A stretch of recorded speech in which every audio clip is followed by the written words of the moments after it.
তুলনা কমিয়ে দেন, you will be happy. নিজে কেউ না, অন্য কেউ না, তুলনা করবেন না। অনেকে আমরা তুলনা করি নিজের স্ত্রীকে আরেক নারীর সাথে, নিজের সন্তানকে আরেক সন্তানের সাথে, নিজের ভাইকে আরেক মানুষের সাথে করে তাকে ছোট করি। অনেকে দেখবেন ছেলে মেয়ে একটু ভালো পড়াশোনা করে নাই, বলে যে কি করলি তুই, ওই দেখ পাশের বাড়ির ওই ছেলে A+ পেয়েছে, যা তার পা ধোয়া পানি খা।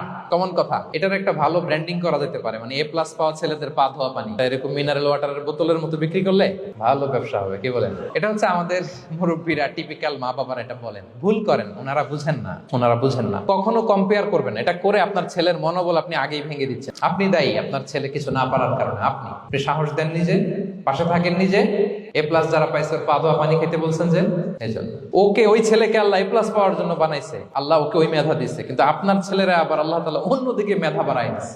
সে ওইটা পারবে, ওইটা ওই A+ ওয়ালা জীবনও পারবে না। আপনার ছেলে যেটা পারবে 10টা A+ হোল্ডার ওইটা পারবে না, কারণ প্রত্যেককে আল্লাহ আলাদা আলাদা ফিচার দিয়ে, কোয়ালিটি দিয়ে, ইউনিকনেস দিয়ে পয়দা করেছে। প্রত্যেককে আল্লাহ অনন্য করে বানিয়েছেন। আপনার তুলনা আপনি নিজেই, আপনার তুলনা হয় না, আপনি জানেন না আপনার মধ্যে যে পটেনশিয়াল, যে কারিশমা, এটা আপনি বের করে আনতে পারেন না। ওই যে ওগুলো বলছে পা ধোয়া পানি খা, লেখাপড়া করলি না, কিচ্ছু করলি না, কিন্তু আপনি দেখা যাবে অনেক বড় ব্যবসায়ী হবেন, আপনি অনেক বড় দানবীর হবেন, you'll B a great contributor two society. এরকম আছে না? এজন্য কম্পেয়ার করবেন না কারোর সাথে।